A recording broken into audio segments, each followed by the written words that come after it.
Welcome to Nightfall Sleep Radio, where quiet mysteries and timeless tales guide you into peaceful rest. Tonight, we travel beneath the glimmering lights of 19th century Paris to a world where chandeliers shimmer above velvet balconies and secrets slumber far below. Beneath the opulent halls of the Paris Opera House lies something older than performance, something carved out of silence and lit by candlelight and guarded by time.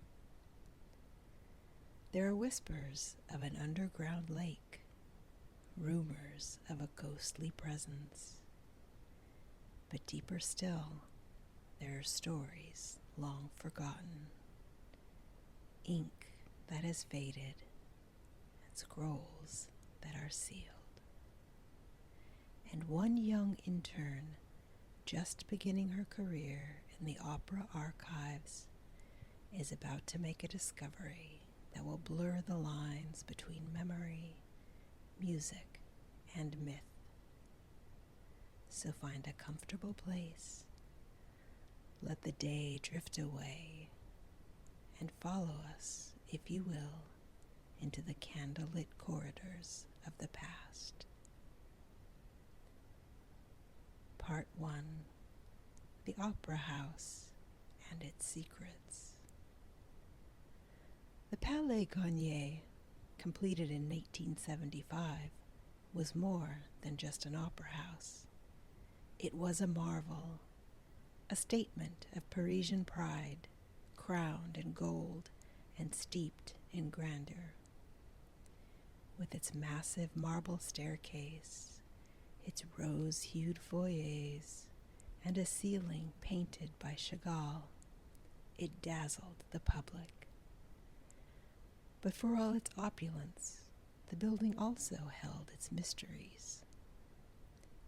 During the construction, engineers encountered an unexpected obstacle: a persistent underground water table. Unable to remove it, they designed around it, building a hidden reservoir, an underground lake that still glistens in the shadows today. This quiet chamber, fed by unseen springs, birthed the famous rumors of the Phantom of the Opera. Although it was fiction, Gaston Leroux's tale was inspired by the real corridors, real trapdoors, and real echoes beneath the stage. Our story begins not with a phantom, but with Elodie, a 22-year-old intern working in the opera's sprawling archive. Recently graduated, Elodie had a reverence for history and a curiosity that often kept her working well past sunset. The archive lived behind a nondescript wooden door off the east wing, far from the crowds. It smelled of dust and binding glue and time. Elodie's job was to help digitize the old librettos, the composer letters, and rehearsal notes. But her favorite moments came late, when the building emptied and silence settled like velvet over every surface. One evening, she sorted a box labeled Miscellaneous, Unfiled, 1862 to 1873. She found something odd inside. A map, hand-drawn in brown ink. The lines were delicate but sure. It showed a lower level beneath the archive, not listed on any of the digital blueprints.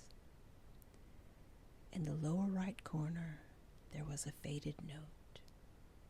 Forgotten room, entrance sealed, risk of collapse. She tilted her head. The sketch marked a stairwell just beyond the archive's back wall, a space that she had assumed was a structural dead end. Curiosity whispered, and Elodie, as always, listened. Part 2. A discovery in the depths. The next night, Elodie returned with a flashlight, a notebook, and the map.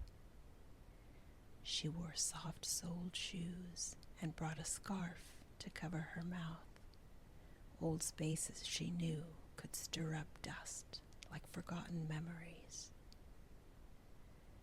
Behind the archive's shelves, she pressed along the wall until her hand touched something different. A thin seam in the plaster. It was a panel. She leaned her shoulder into it.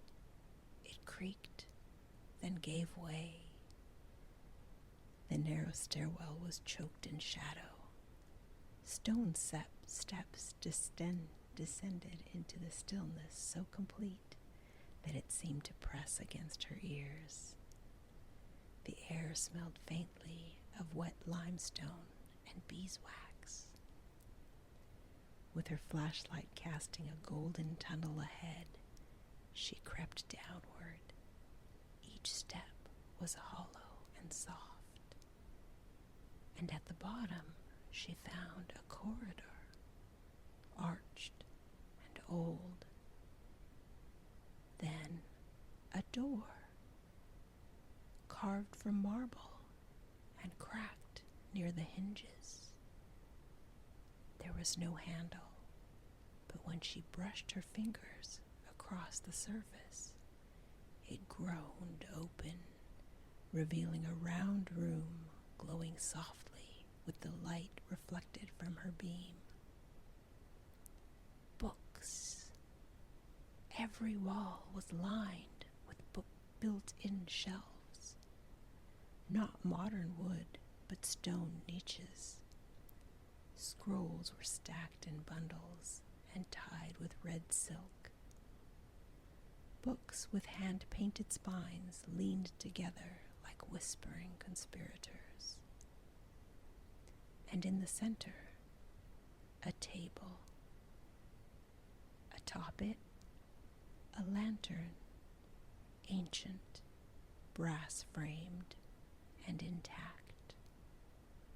Next to it was a velvet chair that looked untouched by time.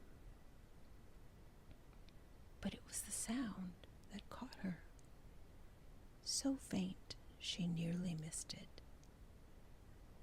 It was water, a gentle lapping, rhythmic and patient.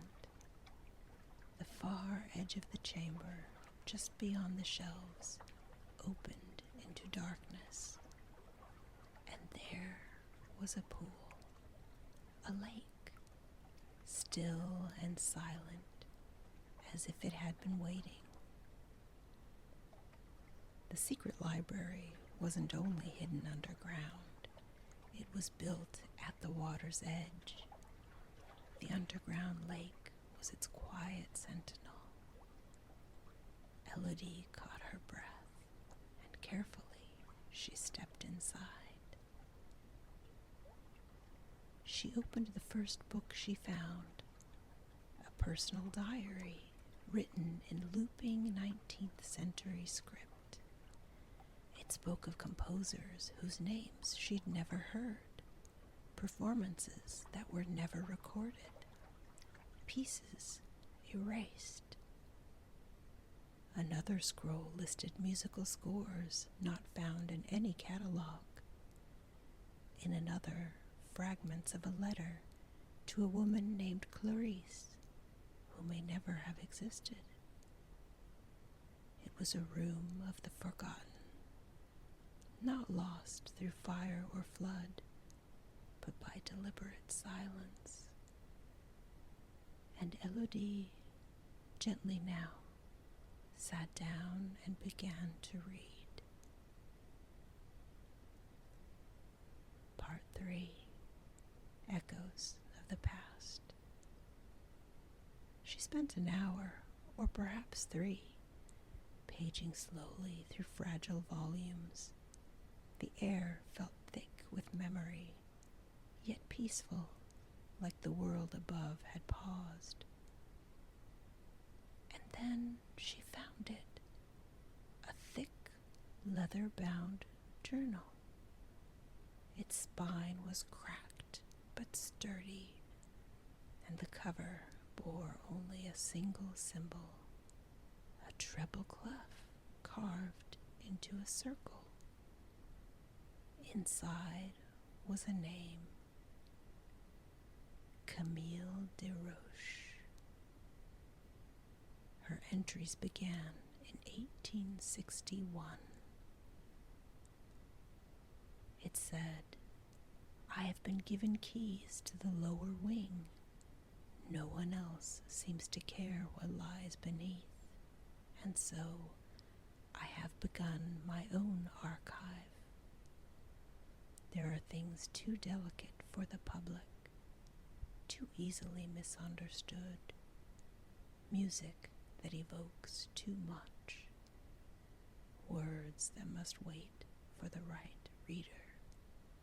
I will preserve them until such a reader arrives." As Elodie skimmed the book, the final entry said, "If you are here, perhaps you are the one. Perhaps it is time. I am glad to have waited." Elodie closed the book, her fingers trembling slightly. Her lantern flickered, or maybe something had passed in front of it. She sat in the velvet chair, heart thudding softly, the only sound the gentle lapping of the lake. There was no fear, only awe, the gentle, eternal sound of time continuing, without judgment, without hurry. Elodie breathed in unison with the sound of the water. And the library, as if it was pleased to be remembered, seemed to settle in around her, books sighing as they opened, stories waking as she touched each soft page.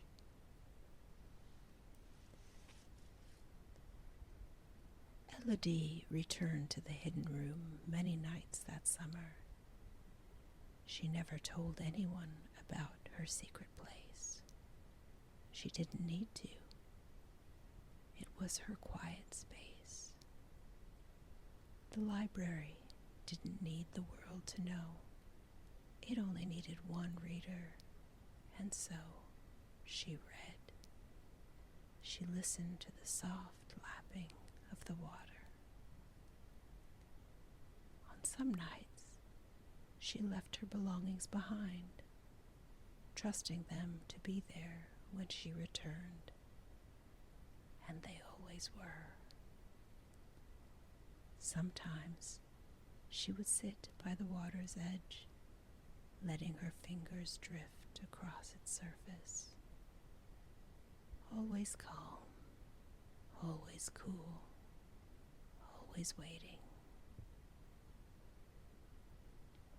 Tonight, as you drift toward rest, imagine her there, seated in the velvet chair, the lantern casting slow-moving shadows, and the books murmuring softly around her.